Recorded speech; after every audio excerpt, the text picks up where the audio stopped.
نہیں پہنچتی کوئی بھی مصیبت اس زمین میں اور نہ تمہاری جانوں پہ، مگر فی کتاب من قبل ان نبرأھا، ہم نے لوح محفوظ میں اپنے پاس پہلے ہی لکھ لیا ہے کہ یہ تکلیف آئے گی۔ بخاری مسلم میں حدیث ہے، سیدنا علی اس حدیث کے راوی ہیں۔ ایک جنازے کے موقع پر ابھی میت کو دفنانے میں کچھ ٹائم تھا، قبر کھودی جا رہی تھی، تو نبی علیہ السلام وہاں زمین پر بیٹھے ہوئے تھے اور آپ علیہ السلام نے صحابہ سے گفتگو کی اور فرمایا کہ تم میں سے جو جنتی ہیں ان کا جنتی ہونا اللہ تعالیٰ کے پاس لکھا ہوا ہے، اور جو جہنمی ہے ان کا جہنمی ہونا لکھا ہے۔ اس کے اوپر جو سوال بنتا تھا وہ 1400 سال پہلے صحابہ کرام نے حضور سے کر لیا کہ یا رسول اللہ پھر ہم اپنے لکھے پہ اکتفا نہ کر لیں۔ اللہ تعالیٰ کی طرف سے جو تکلیف آتی ہے یا خوشی کے لمحات آتے ہیں، اس میں ہمارا عقیدہ کیا ہونا چاہیے کہ یہ اللہ تعالیٰ کیوں بھیجتا ہے، اور اس سے اللہ تبارک تعالیٰ کی کیا ڈیمانڈ ہے انسانیت سے۔ وہ مشہور زمانہ آیات جو میں اپنی کئی ویڈیوز میں کور کر چکا ہوں، سورۃ الحدید کی آیت نمبر 22 اور 23 چند فیورٹ آیات میں سے ہیں۔ یہ ٹاپک یہاں پر جس طریقے سے بیان ہوا ہے، یہ سمجھ لیں قرآن کا ذروہ سنام ہے، ایپیکس چوٹی ہے۔ ما اصاب من مصیبت فی الارض ولا فی انفسکم، نہیں پہنچتی کوئی بھی مصیبت اس زمین میں اور نہ تمہاری جانوں پہ، چاہے وہ بڑے لیول کی کوئی تکلیف ہو، ارتھ کوئک کی فارم میں، زلزلے کی شکل میں، فلڈ کی شکل میں، سیلاب کی شکل میں، وبائی امراض کی شکل میں، یا جس طرح یہ آگ پھیل گئی، یہ ساری کی ساری جو تکلیف ہیں جو انسانیت پہ آتی ہیں اس زمین پر، اور جو تمہاری جان پر آتی ہیں، کینسر کی شکل میں، ہارٹ اٹیک کی شکل میں، کڈنی فیلئر کی شکل میں، کسی بیماری کی شکل میں، وہ روحانی بیماریاں بھی ہو سکتی ہیں۔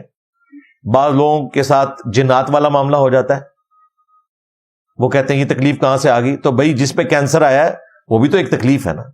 تو اللہ تعالیٰ فرما رہا ہے تمہاری جانوں پہ جتنی تکلیف آتی ہیں اور پلانٹ ارتھ پہ انسانیت کے اوپر جو کمبائنڈ تکلیفیں آتی ہیں وہ نہیں پہنچتی الا مگر فی کتاب من قبل ان نبرأھا، ہم نے لوح محفوظ میں اپنے پاس پہلے ہی لکھ لیا ہے کہ یہ تکلیف آئے گی۔ یہ اللہ تعالیٰ کا علم ہے کامل، اسے پہلے ہی پتا ہے کس سال، کس سن میں، کس جگہ کے اوپر یہ تکلیف آنی ہے، اور وہ اتنا کامل علم ہے کہ سورۃ الانعام میں آیا کہ کوئی پتا بھی اگر گرتا ہے نا خشکی میں یا سمندر کی گہرائیوں میں یا زمین کی گہرائیوں میں کوئی بیج پھوٹتا ہے تو اللہ تبارک و تعالیٰ کے علم سے ہوتا ہے، اور اللہ کا علم اتنا کامل ہے کہ اس نے پہلے ہی لوح محفوظ پہ لکھ لیا ہے۔ لیکن یہ اللہ کا علم ہے، نہ کہ ہمیں اس علم کا پابند کیا گیا۔ یہ بھی لوگ اس طرف چل پڑتے ہیں نا کہ جی اللہ نے ہمیں پہلے ہی لکھ دیا ہے جنتی ہے جہنمی، تو ہم اس کے مطابق چل رہے ہیں۔ نہیں نہیں نہیں نہیں، ہم جس کے مطابق چل رہے ہیں نا اپنی مرضی سے، وہ اللہ کے علم میں پہلے سے ہے، نہ کہ اللہ نے ہمیں اپنے علم کا پابند کیا۔ اس کی وجہ یہ کہ ہمیں تو پتہ ہی نہیں کہ ہمارے بارے میں اللہ تعالیٰ نے اپنے پاس کیا لکھا ہوا ہے۔ یہ مسئلہ تقدیر کا ایک ایشو ہے، اکثر لوگ اس حوالے سے بھی ڈسکشن کر رہے ہوتے ہیں کہ یہ ہماری قسمت میں لکھا ہے۔ بخاری مسلم میں حدیث ہے، سیدنا علی اس حدیث کے راوی ہیں۔ ایک جنازے کے موقع پر ابھی میت کو دفنانے میں کچھ ٹائم تھا، قبر کھودی جا رہی تھی، تو نبی علیہ السلام وہاں زمین پر بیٹھے ہوئے تھے اور آپ علیہ السلام نے صحابہ سے گفتگو کی اور فرمایا کہ تم میں سے جو جنتی ہیں ان کا جنتی ہونا اللہ تعالیٰ کے پاس لکھا ہوا ہے، اور جو جہنمی ہے ان کا جہنمی ہونا لکھا ہے۔ اس کے اوپر جو سوال بنتا تھا وہ 1400 سال پہلے صحابہ کرام نے حضور سے کر لیا کہ یا رسول اللہ پھر ہم اپنے لکھے پہ اکتفا نہ کر لیں۔ تو نبی علیہ السلام نے اس کا جواب بڑا انٹلیکچوئل ارشاد فرمایا۔ آپ نے یہ نہیں فرمایا کہ لکھے ہوئے کے اوپر اکتفا کرو، آپ نے فرمایا تم عمل کرتے جاؤ، جنتیوں کے لیے جنت والے اعمال آسان ہو جائیں گے اور جہنمیوں کے لیے جہنم والے اعمال آسان ہو جائیں گے۔ کیا زبردست جواب ہے۔ اس لیے میں کہتا ہوں کہ اگر آپ نے چیک کرنا ہے کہ آپ جنتی ہیں یا نہیں ہیں تو یہی پتہ چل جائے گا۔ جنتیوں والے اعمال کر رہے ہیں تو یقیناً جنت کا سفر ہے. باقی وہ جو حدیثیں بخاری مسلم میں آتی ہیں نا کہ ایک بالشت کوئی رہ جاتا ہے, وہ بالکل ڈیفرنٹ ہے. تقدیر کا غلبہ وہ منافقین کے بارے میں. بیڈ لک آخرت میں ہو ہی نہیں سکتی. بیڈ لک کا تعلق دنیا کی زندگی سے ہے کہ آپ پوری محنت کریں, رزلٹ زیرو آ جائے. آخرت میں کوئی بیڈ لک نہیں ہونی. اسی لیے اللہ تعالیٰ نے قرآن پاک میں جگہ جگہ ارشاد فرمایا انک لا تخلف المیعاد, اللہ اپنے وعدے کی خلاف ورزی نہیں کرتا. آپ نے کبھی غور کیا یہ بات اللہ کو آخرت کے لیے کیوں کرنی پڑ رہی ہے؟ اس لیے کہ کسی انسان کو وسوسہ آ سکتا تھا کہ دنیا میں بھی محنت کی, کاروبار پھر بھی برباد ہو گیا. یہ نہ ہو دنیا میں بھی نمازیں پڑھتے رہے, عقیدہ توحید درست رکھا, ختم نبوت پہ ایمان رکھا, اور آخرت میں جا کے ہم جہنم میں چلے جائیں, پھر بیڈ لک ہو جائے. اللہ نے کہا آخرت کے لیے کوئی بیڈ لک نہیں. بیڈ لک کا تعلق اس دنیا کے ساتھ ہے. آخرت کے لیے ہے لیس للانسان الا ما سعی, انسان کے لیے وہی ہے جس کی وہ کوشش کرے گا. یہ اسپیسیفکلی آخرت کے بارے میں آیت ہے. پھر نبی الاسلام نے اس موقع پہ آیت تلاوت کی فَأَمَّا مَنْ أَعْطَى وَاتَّقَى وَصَدَّقَ بِالْحُسْنَى فَسَنُيَسِّرُهُ لِلْيُسْرَى, جس نے اعطا کی روش اختیار کی, تقوی کی روش اختیار کی, لوگوں کو کھلانے کی روش اختیار کی, اور ہر سچی بات کی تصدیق کی, تو انقریب ہم اس کے لیے آسان منزل کر دیں گے. اور پھر سائملٹینیس کنٹراسٹ وَأَمَّا مَن بَخِلَ وَاسْتَغْنَى وَكَذَّبَ بِالْحُسْنَى, جس نے بخل کیا اور اچھی بات کا انکار کیا تو اس کے لیے پھر مشکل منازل آئیں گی. یہ حضور نے وہ تلاوت کی جہاں آپ نے فرمایا کہ جنتیوں کے لیے جنت والے اعمال آسان ہو جائیں گے, جہنمیوں کے لیے جہنم والے اعمال آسان ہو جائیں گے. لہذا مسئلہ تقدیر اس حوالے سے بالکل ریزالو ہے. کسی کے دماغ میں بھی کوئی وہم نہ آئے کہ اللہ تبارک و تعالیٰ کوئی زبردستی انسانیت کو جہنم میں پھینکنا چاہتا ہے. بالکل اس طرح نہیں ہے. بدبختی بھی انسان خود کماتا ہے, خوش بختی بھی انسان خود کماتا ہے. بہرحال جو چیزیں تقدیر کے ساتھ جڑی ہیں وہ تکالیف ہیں, سرکمسٹانسز ہیں, اور ان کے بارے میں آپ سے پوچھا بھی نہیں جانا.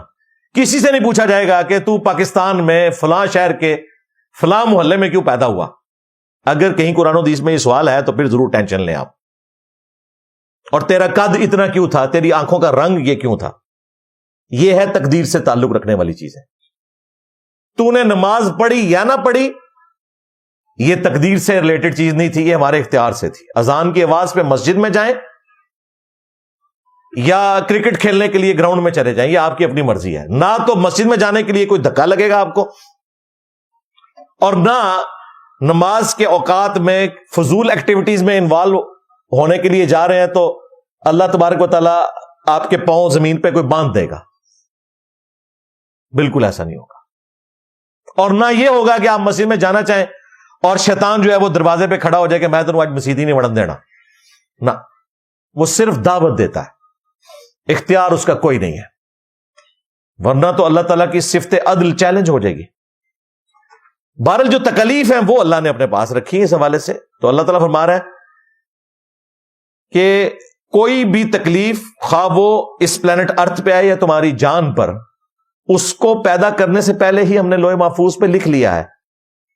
پھر اگلی بات کیا کمال ہے, ان ذالک علی اللہ یسیر, بے شک یہ اللہ کے لیے بہت آسان ہے. بعض اوقات انسان کو وسوسہ آ سکتا ہے کہ اتنا بڑا ڈیٹا کیسے رکھا جا سکتا ہے. اللہ کے لیے بہت آسان ہے. اور یہ کیوں کیا؟ لِكَيْ لَا تَأْسَوْا عَلَى مَا فَاتَكُمْ, تاکہ تم کف افسوس نہ ملو, غم نہ کھاؤ اس بات پر جو تم سے جاتا رہا. وَلَا تَفْرَحُوا بِمَا آتَاكُمْ, اور نہ اس پہ شیخی بگاڑو جو تمہیں مل جائے. تمہارا کیا کمال ہے, تم تو کوشش کرتے ہو, کوشش میں کئی لوگ ہیں ناکام ہو جاتے ہیں, کم لوگ ہی کامیاب ہوتے ہیں. اللہ نے تمہیں دیا, نہ تو چیز کے چھننے پہ غم کھاؤ اور نہ اللہ کی نعمت پر شیخی بگاڑو. واللہ لا يحب کل مختال فخور, اور اللہ تعالی پسند نہیں کرتا شیخی خوروں کو, متکبرین کو. تمہاری عاجزی کی روش ہونی چاہیے. تکلیف آئے تو بھی اللہ کی طرف سے، خوشی آئے تو بھی اللہ کی طرف سے. اور اپنے آپ کو سمجھانا ہے کہ یہ سب کچھ جو مجھے پہنچ رہا ہے یہ اللہ تعالیٰ نے میری تقدیر میں لکھا ہوا تھا. پہلے نہیں آپ کہہ سکتے کہ میری تقدیر میں لکھا ہے کہ میں نے فجر کی نماز نہیں پڑھنی. جب فجر کی نماز چھوٹ گئی اس کے بعد آپ یہ کہہ سکتے ہیں کہ میری تقدیر میں یہ لکھا تھا، کیونکہ کنفرم ہو گیا نا. اور میں اس لکھے کا پابند نہیں تھا، بلکہ میں نے اپنی مرضی سے سستی کی، اس لیے اللہ کو تو پہلے ہی پتا تھا یہ سستی کرے گا. اس کا فرق آپ نے ذہن میں رکھنا ہے، وہ پہلے ڈسکشن کر چکا. لا يسأل عما يفعل وهم يسألون. اللہ کو کوئی پوچھ نہیں سکتا اس نے یہ کیوں کیا، اللہ سب کو پوچھ سکتا ہے. اور جب اللہ پوچھ رہا ہوتا ہے تو وہ ہمارے کرتوتوں کی وجہ سے پوچھ رہا ہوتا ہے. پھر بھی اگر کسی کو یقین نہ ہے تو میں نے بڑی آسان مثال رکھی ہے. اگر آج گورنمنٹ آف پاکستان اناؤنسمنٹ کرے کہ جو فجر کی نماز مسجد کی پہلی صف میں جماعت سے ادا کرے تو $1000 فی فجر ملیں گے، تو دنیا کے سارے شیاطین مل کے انسانوں میں جو سب سے بڑا شیطان ہے اس کی بھی فجر کی نماز نہیں چھڑوا سکتے. لوزامو، کیونکہ دنیا نقد ہے نا، آخرت ادھار ہے. لہذا یہ سارے بہانے ہیں. اپنی ایفرٹ ضرور پٹ کریں آپ. ہاں باقی کبھی کوئی بشری کمزوری کے تحت معاملہ ہو جائے، اللہ کی طرف رجوع لائیں، اللہ تعالیٰ معاف کرنے والا ہے. وہ تو موت کے غرغرے سے پہلے توبہ قبول ہے. جامع ترمذی میں حدیث ہے. اور سورۃ الفرقان میں تو کیا بات ہے، اللہ تعالیٰ نے اس کائنات کے سب سے بڑے 3 گناہ گنوائے ہیں. نمبر 1 شرک، حقوق اللہ میں سب سے بڑا گناہ. نمبر 2 قتل ناحق، حقوق العباد کے کانٹیکسٹ میں اس کائنات کا سب سے بڑا گناہ. اور نمبر 3 بدکاری. پھر اللہ نے ان 3 گناہوں کا ذکر کر کے فرمایا کہ اگر کوئی ان سے بھی توبہ کر لے نا دنیا کی زندگی کے اندر، ہم نہ صرف اسے معاف کر دیں گے بلکہ اس کے گناہوں کو نیکیوں سے بدل دیں گے. اللہ اکبر کبیرہ والحمد للہ کثیرہ وسبحان اللہ بکرۃ واصیلا. سبحان اللہ وبحمدہ عدد خلقہ ورضا نفسہ وزنۃ عرشہ ومداد کلماتہ. آمین. یہ اللہ کی رحمت ہے، وہ اپنی جگہ ہے. لا تقنطوا من رحمت اللہ. اللہ کی رحمت سے کبھی بھی نا امید نہیں ہونا. لیکن اللہ کی رحمت یہ نہیں ہے کہ باغی بن کے زندگی گزارے اور پھر کہیں جو اللہ کی مرضی. انشاءاللہ تعالی اللہ منو معاف کر ہی دے گا. ہاں جو کچھ بھی ہیں تیرے محبوب کی امت سے ہیں. ہمارے استاد ڈاکٹر صاحب فرمایا کرتے تھے چور ہیں، ٹھگ ہیں، فراڈی ہیں، جو کچھ بھی ہیں تیرے محبوب کی امت سے ہیں.